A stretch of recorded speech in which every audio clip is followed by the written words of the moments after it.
Hello my dear students, welcome to IPSC learning program. In the previous lecture, we have seen that the appendicular skeleton, into the appendicular skeleton, the pectoral girdle, pelvic girdle, we have discussed the pectoral girdle, which are the bones, how the clavicle, shoulder blade are arranged. Then we have started the upper arm, and that is the single bone, that is the humerus.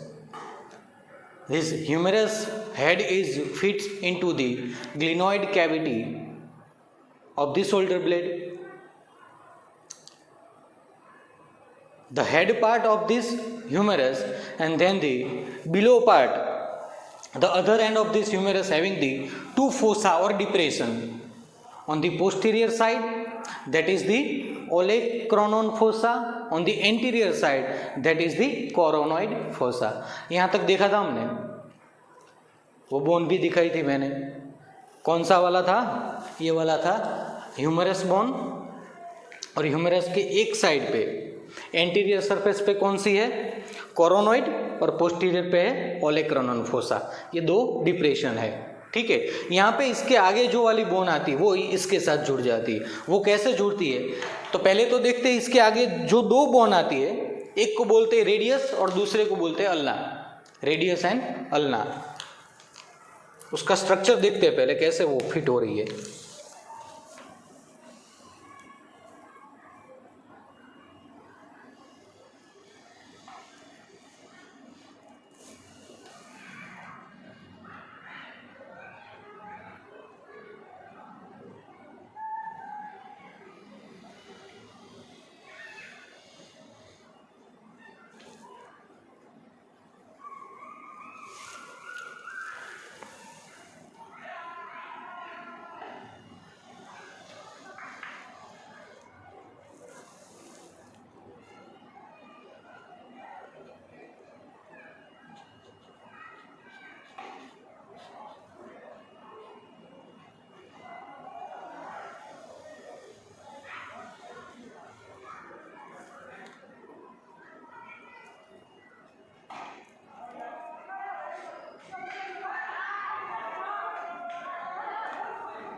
ऐसे दो bone रहती है.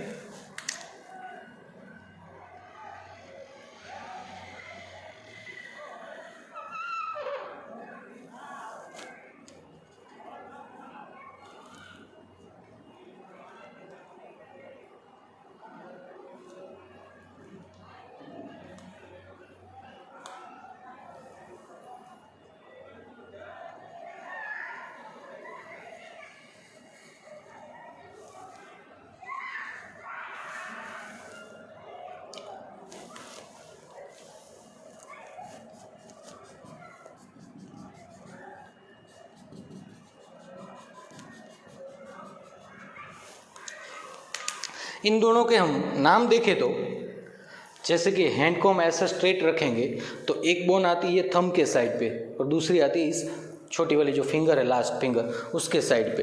तो ये thumb के side पे जो bone दिखती है, वहाँ पे जो बोन आती है उसको बोलते हैं हम रेडियस. ये हो गई, इसको क्या बोलेंगे हम? रेडियस. और ये जो है ये है ulna. Radius and ulna, this two bones fitted after the humerus bone. And we have seen that into the humerus bone there are two fossa are present or two depression. That means this ulna having the two process which will fit into this humerus fossa. Let us see that. Ulna having the two process, one is called the olecranon process. Which one? Olecranon process. And another one is called the coronoid process. Olecranon process, and second one is the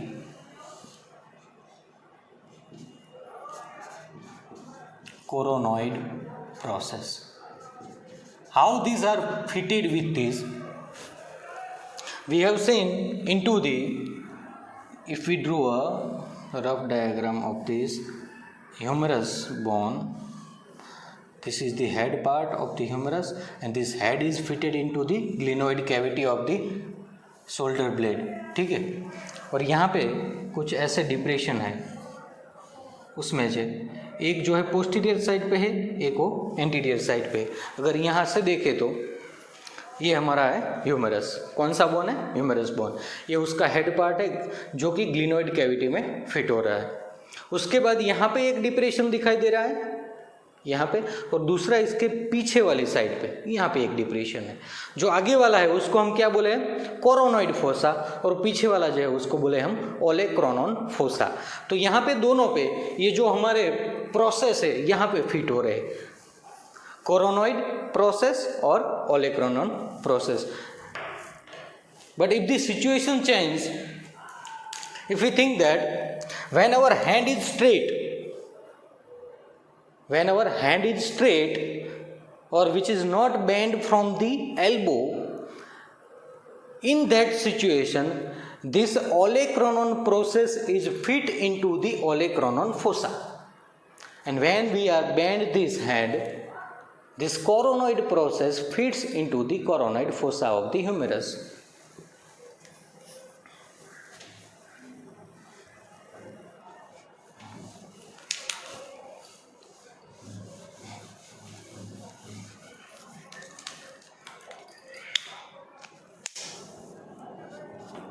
When a hand is straight,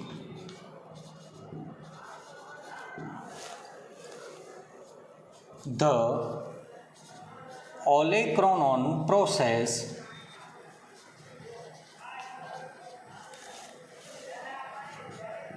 fits into the olecranon fossa. Olecranon fossa of humerus bone. ठीक है. और जब हम इसको bend करेंगे hand को from the elbow reason,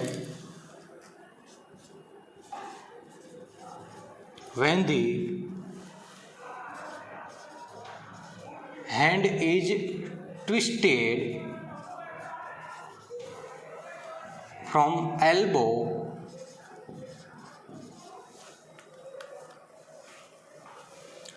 the coronoid process fits into the coronoid fossa of humerus bone. ठीक है, यहाँ तक पता चल गया.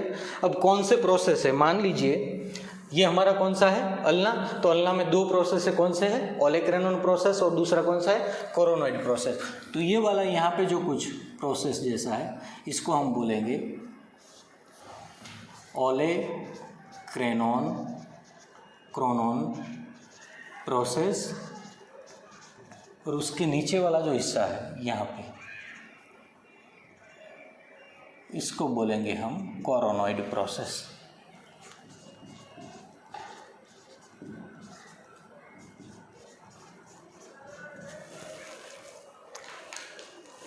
ठीक है. यहाँ पे कुछ नोच भी दिखाई दे रही है. दो नोच है यहाँ पे. ये वाला जो अपर डिप्रेशन है, कौन सा? अपर वाला डिप्रेशन. मान लीजिए ये देख लीजिए, ये हो गया अल्ना और ये है रेडियस. कौन सी? रेडियस. तो ऐसे दोनों फिट हो रहे, रेडियस और अल्ना. ठीक है. तो यहाँ पे ये जो प्रोसेस दिख रहा है इसको हमने बोला ओलेक्रोनॉन प्रोसेस. इसके नीचे वाला जो है उसको बोला हमने कोरोनॉइड प्रोसेस. यहाँ पे जो ये डिप्रेशन दिखाई दे रहा है, नोच जैसा कुछ, उसको बोलते हैं हम trochlear notch. That is called the trochlear notch. Here the region, this region is called the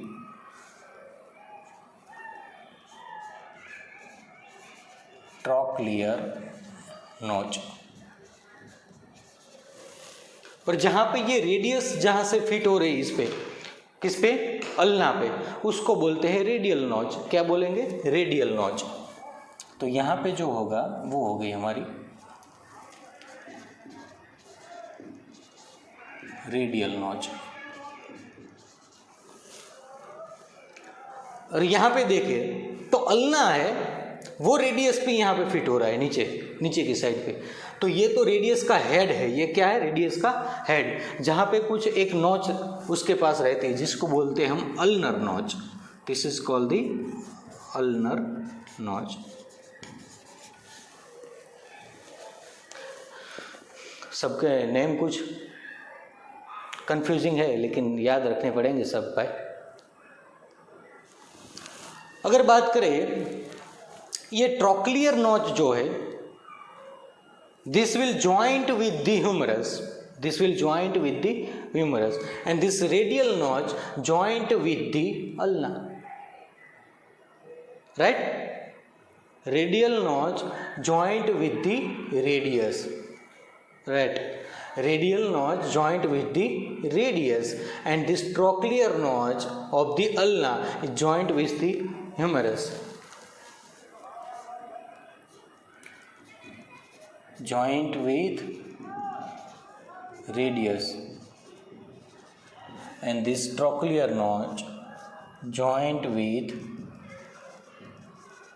humerus.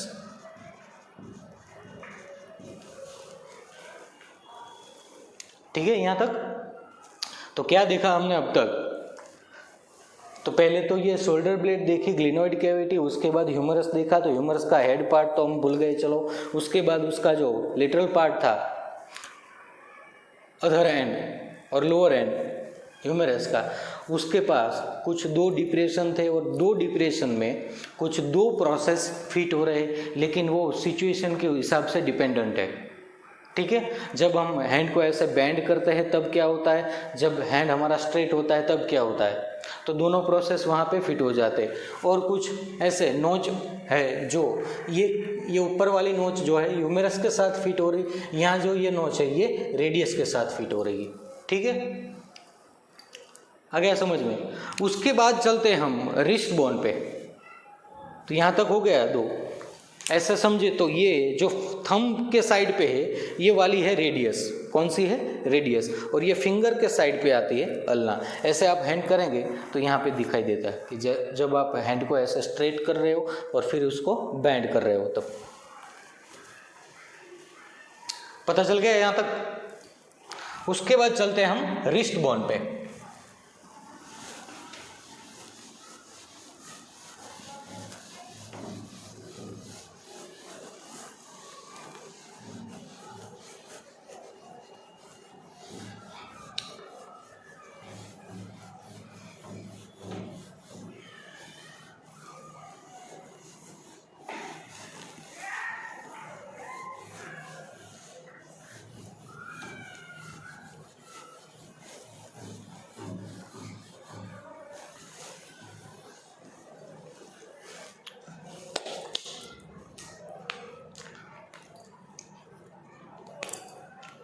अगर रिस्ट बोन की बात करें तो कितने नंबर्स के और कहाँ पे कौन सा अरेंज है वो देखते हैं, चलो।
ऐसे रिस्ट बोन में यहाँ पे जो है रिस्ट पे, उसको बोलते हैं हम कार्पल्स और wrist bone. This is the carpals. उसके बाद ये जो पाम रीजन पे है वो है metacarpals. This is the carpals, then these are the metacarpals. और ये फिंगर के जो बोन्स है उसको बोलते हैं हम फेलेंजिस। तो तीन है, कार्पल्स, मेटाकार्पल्स एंड फेलेंजिस। यहां से देखें तो कार्पल्स हम क्लियरली विजुलाइज कर सकते हैं कि 1 2 3 4 5 6 7 एंड 8। कार्पल्स कितने हैं? 8। ये वाला जिससे हम रिस्ट की ऐसी मूवमेंट हो रही है, तो वहाँ पे कुछ 8 बोन है जो एक दूसरे के साथ फ्यूज है, लेकिन कंप्लीटली फ्यूज नहीं है, थोड़ी सी मूवमेंट उसमें हो सकती है। उसके बाद पाम रीजन, तो यहाँ से देखें तो ऐसे उंगली में भी ये भी हड्डी है एक, तो यहाँ से लेके यहाँ तक ऐसे थर्ड फिंगर पे ऐसे सेकेंड, फर्स्ट और एक थंब पे होती है। ये हो गया स्केलेटन उसका। तो ऐसे देखें तो यहाँ पे देखिए ये 8 बोन्स है, 1 2 3 4 5 6 7 एंड 8। ये 8 कौन सी है? रिस्ट बोन है। कौन सी है? Wrist bone. उसके बाद ये वाला रीजन है तो वो पाम में आ जाएगा। तो 5 हो गए, 1 2 3 4 5, और उसके बाद आएंगे फेलेंजिस। ठीक है, तो पहले हम बात करते हैं कार्पल्स की। तो कार्पल्स, और उसको हम क्या बोलते हैं? Wrist bone.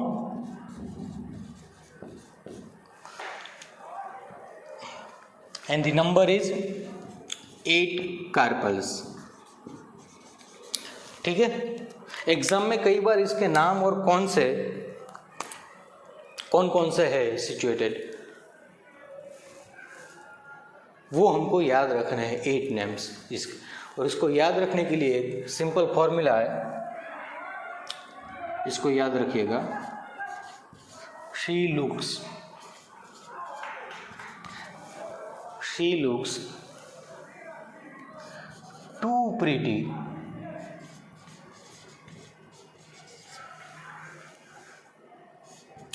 Try to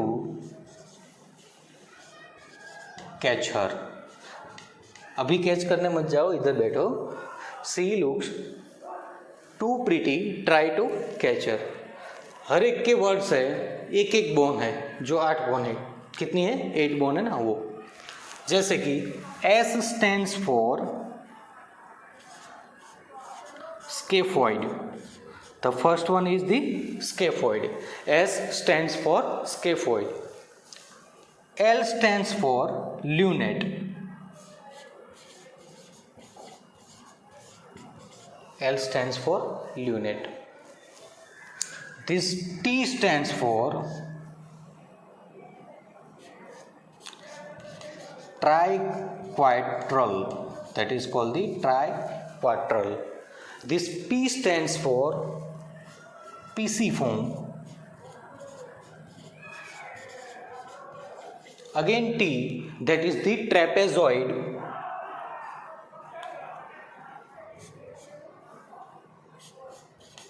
Trapezoid.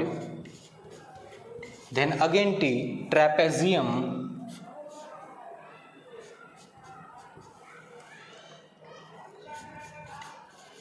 Trapezium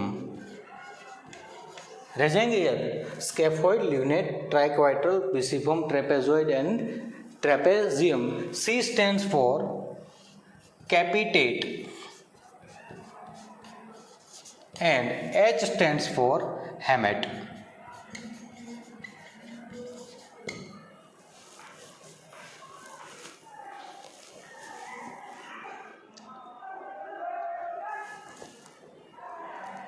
She looks too pretty, try to catch her.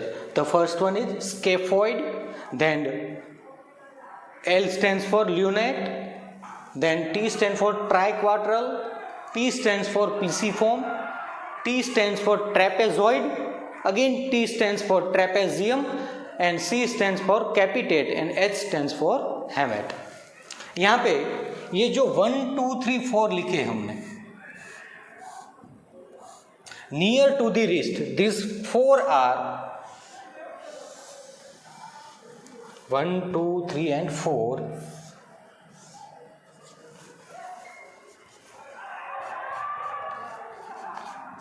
near to wrist, और यहाँ से लेके पीछे वाले जो है इसको हम बोलेंगे far to wrist.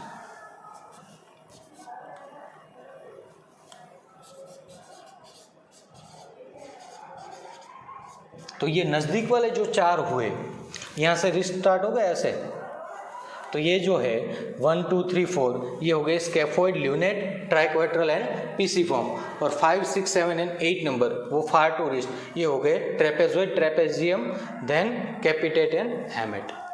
ठीक है, तो कार्पल्स कितने हुए? 8 कार्पल्स. उसके बाद मेटाकार्पल्स कितने हैं? 1 2 3 4 एंड 5. मेटाकार्पल्स 5, और कहाँ पे है? इन पाम. और उसके बाद आएंगे फैलेंजेस.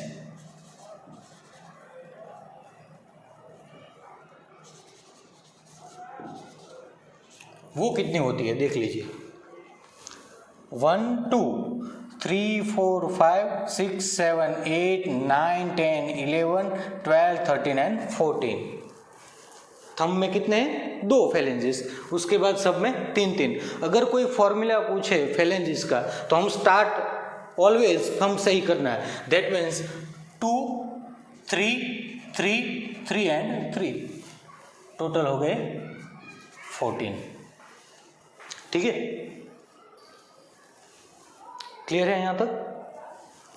समझ आ रहा है? ओके. तो यहाँ हमने फिनिश किया अपर आर्म. कौन सा? Upper arm.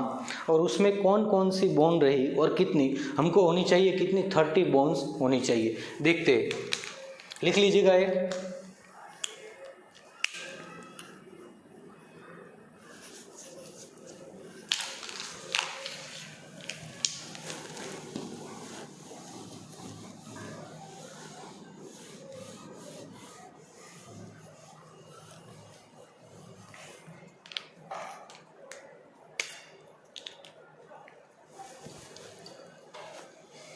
अब देखें तो इधर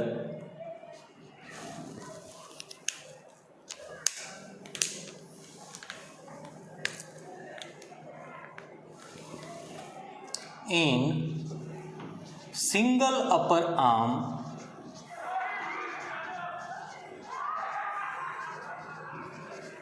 एक हाथ में कितने बोन्स है?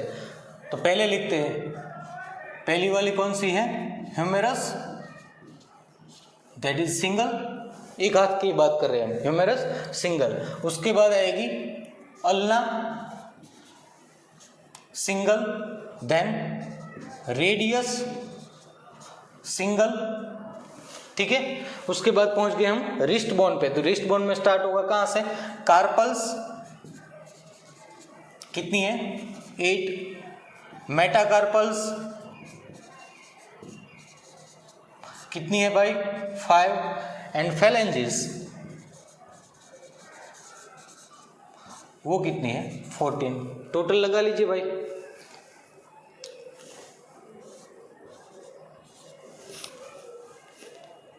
Thirty complete. 30 into single hand, 30 on the other hand. That means the upper limb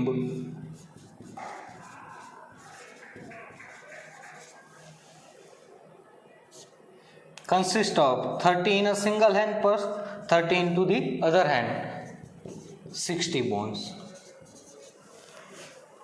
ठीक है, दोनों हाथ के मिला करके कितने हुए टोटल? 60 बोन्स. रह जाएगा याद सब. तो क्या देखा हमने आज? ह्यूमरस से कौन कौन से जॉइंट है? मतलब कि ह्यूमरस के पार्ट में कौन कौन सी फोसा है, डिप्रेशन है, वहाँ कौन अटैच हो रहा है, अल्ना में कौन कौन से पोर्शन है, कौन से प्रोसेस है, वो याद रखेंगे। उसके बाद हम यहाँ पे काउंटिंग याद रखेंगे और ये नाम याद रखेंगे सभी किसके, कार्पल्स में जो बोन दी गई है 8 बोन्स है उसके नाम, कौन सी नज़दीक वाली है, मतलब कि रिस्ट के एकदम नज़दीक वाली कौन सी है 4, और उसके बाकी की जो रहेगी वो वहाँ से दूर वाली गिनी जाएगी। उसके बाद पाम रीजन में जो आती है बोन्स उसको क्या बोलते हैं, मेटाकार्पल्स, और उसके बाद है फिंगर्स, और फिंगर्स की बोन उसको बोलेंगे हम फेलेंजिस।